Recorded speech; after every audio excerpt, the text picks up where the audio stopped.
Hey folks, Matt here, and today we're going to go through 20 questions about my collection through the Vinyl Tag 2020.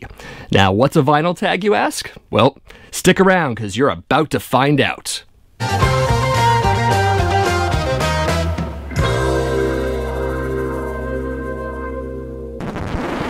So, much like the actual game of tag, someone drafts up a set of questions for the vinyl community. Usually that someone is unknown, which makes it a lot more fun, to be honest. And then we respond in video form. So I'll do one, and then someone sees it, and then they'll do one, which is basically the tag part. It's a lot of fun. It's a way to get to know me and my collection, as well as other people in the vinyl community and their collections. But you get to know the people through their collections as well, via these questions. So it's pretty cool. So basically, this is my way of saying, tag, I'm it. I should say that I'm really not going to go into too much depth about these records. Some of these I've already done on my other shows. Others I'm going to do on future shows. And that's where I usually go into more depth and more discussion about records. But I do want to show you these records and maybe give you some background, some stories behind them. And if you want to tackle these questions yourself, I'll be including a list of them in the comments below. You should definitely take a look at those. And even if you don't produce video, you can answer these questions yourself right in the comments. And I'd love to hear from you for sure. And also I should let you know that I'm going to be reading questions from over there. So my eyes might divert over there. Whatevs, right? All right, let's get to the questions. So, best find 2019. I actually have two finds. I was in one of my local record stores here in Burlington, Vermont, Pure Pop, for full disclosure, and I was looking for a couple different records this year. I kind of wanted them new, if I could find them new, but I looked at them on Discogs. A lot of people had VG Plus or Near Mint, so they had been opened, and they were kind of pricey if you wanted them in good shape, but I managed to find two records in the same day at the same store that I've been looking for months, in shrink, brand new, at a good price. So I was really happy. These are definitely my two finds of 2019. So the first is Black Sabbath's Dehumanizer. This is a double record set. I'm really excited. I love this album. Ronnie James Dio, one of my favorite vocalists ever. So definitely excited to get Dehumanizer. The other record I got that same day for best finds is Typo Negative's Bloody Kisses. This is the Run Out Grooves edition, and it is pretty great. There is the back cover, and really excited to get this. Probably my favorite Typo Negative album. I don't know if I like many other Typo Negative albums too much, especially after that, but definitely excited to get that. Favorite album of 2019. I guess if you've seen my top 10 metal albums of 2019, you probably already know the answer to this one, but I'm going to give it to you anyways. It's Overkill with the Wings of War. Classic Overkill. Great album. Can't say enough about it. In fact, you should probably watch that best albums list that I put out last week. Why not, right? Novelty Record. This one is the Namco Museum Arcade Greatest Hits. And the music is basically arcade music. There's a little bit of remix stuff, kind of sounds electronica, but most of it is actual music, actual gameplay. Games like Pac-Man, Galaga, Mappy, Xevious Dig Dug, New Rally X, and there's some others on here as well. Great stuff. And in fact, you can have 4 different covers. This is obviously Galaga, but you can also have Pac-Man, or you can have Mappy, or you can have Dig Dug. So, great stuff. If you really just want to chill out and listen to video games playing in the background. Maybe you're that person, maybe you're not that person, who knows. But anyways, the next question is, so an homage cover pays homage to another artist. And since I'm a big Kiss fan, you probably know which one I'm going to pick. But also this has been done by a lot of the metal guys in the VC. So forgive me for the lack of originality here, but it's the only parody cover I've got in my entire collection, strangely enough. This is Kiss with Rock and Roll Over. Great Kiss album from the 1970s. Wonderful cover. And the homage, of course, is Anthrax, Kings Among Scotland. You can definitely see the... there it is. So, next, a B-side or deep cut. I'm going to go with Ozzy Osbourne's Live Mr. Crowley, or Crowley, depending on how you want to pronounce it. And the B-side is Suicide Solutions on here, but the better B-side is You Said It All. And there's the disc there. And there's Ozzy's ugly mug right there. So that's my B-side. Something Funky. That is question number 6. I live next to no funk in my collection, surprisingly. At least in my vinyl collection. I probably have a couple Prince CDs at best, but I really had to look long and hard for this one. But I did manage to find something relatively funky, and that's Suicidal Tendencies, Lights, Camera, Revolution album, Robert Trujillo, right there.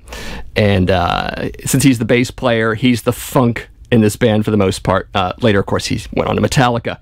But yeah, there's my number 6. Something Funky. Number 7, Weird Shelf Buddies. Records next to each other that make an odd pair. I have a number of these, but I thought I'd show the one I like the most. This is Jackie Gleason Plays Romantic Jazz. And right next to old Jackie is Grim Reaper, See You in Hell. Love it. So there you go with that. Number 8, I Was There, a band I've seen. So I thought, I've seen a lot of bands, obviously, I think we all have, but I really wanted to get the very first metal band I ever saw live, which I believe was in April of 1984. They were opening for Ozzy Osbourne on Bark at the Moon. I'm talking about Accept and Balls to the Wall, probably my favorite Accept album. I love Restless and Wild as a really close second, but Balls to the Wall is fantastic, aside from the homoerotic album cover there. It's a great album. Not that there's anything wrong with a homoerotic album cover. It's not my bag. Let's see. Number 9. Wish I had an OG copy, but have a repress. I'm going to go with Breaking the Chains, or Breaking the Chains, rather, from Dokken. This is Dokken's first album. There are presses before this. There's a French press with a slightly different cover called Break In the Chains, and I believe there's also a version before that. I want to say it's German, I can't remember, where Don Dokken is actually credited instead of Dokken. It might have some slightly different track listings, and has a picture of him in chains. It's a crazy cover. But I really would rather have one of those editions than this one, but I'll take this one. I got it cheap and it's clean, so I don't know if I can really complain. Anyways, number 10, a discography you own. You own all major releases of an artist or artists you own the most of. Kind of hard not to pick Kiss, isn't it? I have 48 records, including dupes, 12-inch singles, reissues. I have one bootleg, but this is the band I have the most of. And I don't have every single album on vinyl. I think combination of CDs, tapes, digital downloads, and vinyl, I have it all, pretty much. But I am missing some of the later stuff on vinyl. Sonic Boom, Alive 4, I think even Revenge I don't have on vinyl. So, not yet anyways. So, Kiss for sure. Unique center label for number 11. I'm going to pick a bootleg. This is Iron Maiden with World Peace Tour 83. I love this bootleg. I was really excited to find it in the stores because my buddy Eric had it when we were teenagers in the 80s, and I rather coveted it, to be honest. So now I have my own copy. I found it last year in Connecticut. I do want to show the disc label in that it has Scrooge McDuck on it. I don't know why that is, but I checked his copy and copies on Discogs, and they all have cartoon characters as the disc labels. So that's kind of fun. Number 12, Preband, album or band that features someone who went on to be famous. I'm going to go with Blind Illusion. Blind Illusion was a thrash band. This is their album, The Sane Asylum. Larry Lalonde, formerly of Possessed, is on this record, but I'd rather talk about Les Claypool, who's the bass player on this. And of course, as you know, Les Claypool went on to do Primus, along with Larry Lalonde. But it's more about Les Claypool, let's be honest, because he's the one everyone remembers much later on. So, Blind Illusion, The Sane Asylum. Number 13, musical book or movie you'd recommend. I'm going to go with book, and specifically Dee Snider's autobiography, Shut Up and Give Me the Mic. Fantastic book. It is definitely written by Dee Snider and not a ghostwriter like Neil Strauss or another rock journalist. He did sign it for me. I met him in 2015 at the Rock and Shock convention in Worcester, Mass. Chatted with him for quite a bit, had a good time. He remembered a lot of details about playing the Worcester Centrum in 1986, which I was rather impressed with. He definitely remembered the opening act. He remembered some shenanigans that happened off stage. So that was kind of fun. But he goes through a lot of cool stories in this book about the formation of Twisted Sister and their rise and fall, to be honest. A little bit of it's covered in the documentary, which has an F word in it. You know the documentary, and go look it up. But good stuff. Great book. Again, that is called Shut Up and Give Me the Mic. Great title. Number 14, underrated album. I'm going to go outside of metal for this one. This is Gary Newman with Telecon. The album right before this is The Pleasure Principle. That's the one he got the hit single for Cars off of. After that, you know, a lot of people treat certain bands like this as one-hit wonders, or they just become one-hit wonders. So this album really didn't get picked up for some strange reason. And then after Telecon were a series of albums where I think he tries to do a little bit of a cash grab.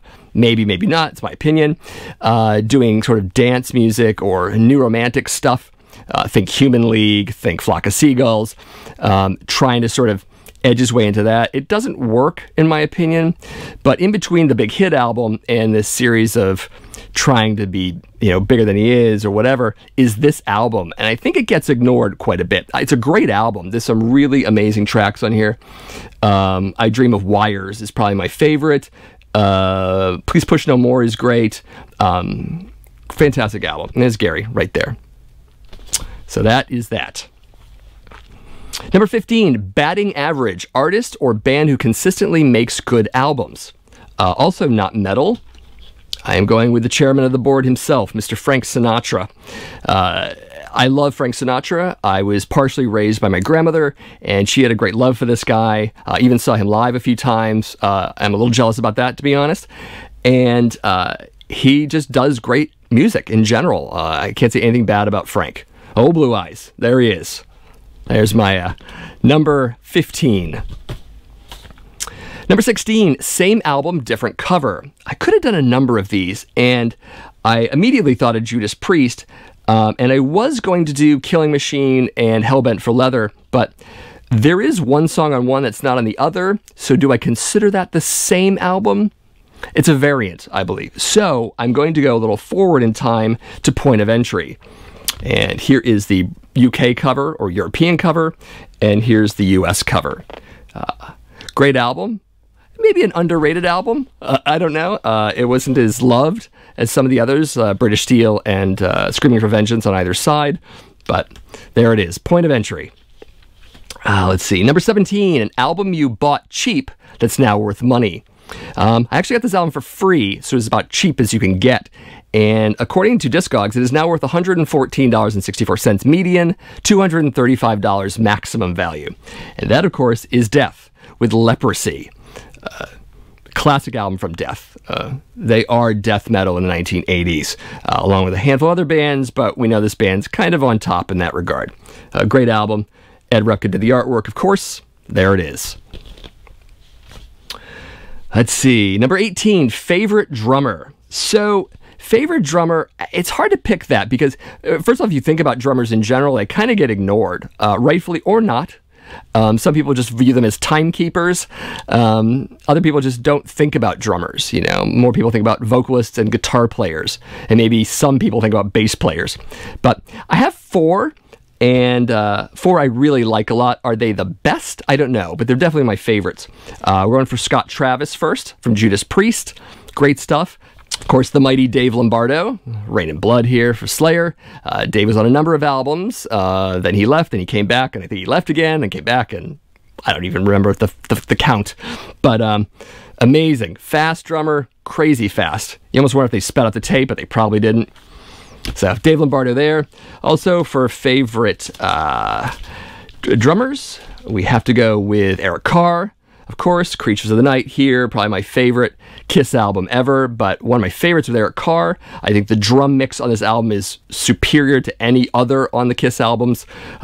Just really great. There's Eric right there. How about that? So definitely Eric Carr. And my last drummer would be Away from Voivod. Amazing stuff. Kind of a progressive drummer. He goes to the beat of a different drummer, even if that different drummer is him.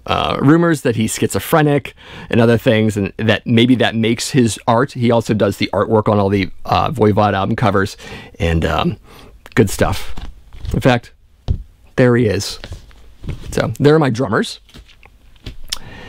Number 19, turning 20 on an album turning 20 in 2020.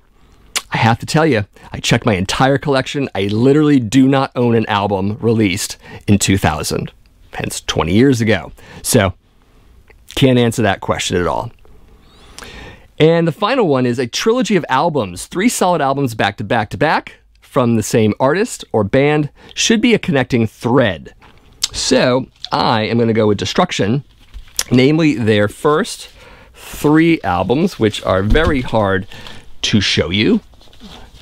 But Sentence of Death, Infernal Overkill, and Eternal Devastation. The connecting thread, of course, is that this is when they were a trio. There are 3 of them right there. Afterwards, I think starting with the Mad Butcher EP, they got a 4th guy, and there it is. So, Destruction. And that's it for the vinyl tag questions. I hope you got to know a little bit more about me and my collection. That's much the whole point. That's why we do this. Yeah, so there you go. Also, if you like this video, you should give it a like. But you should also check out my channel, The Accusation Network. I do a lot of classic metal vinyl videos. I do them each and every Monday. It's great stuff. Also subscribe if you like what you see.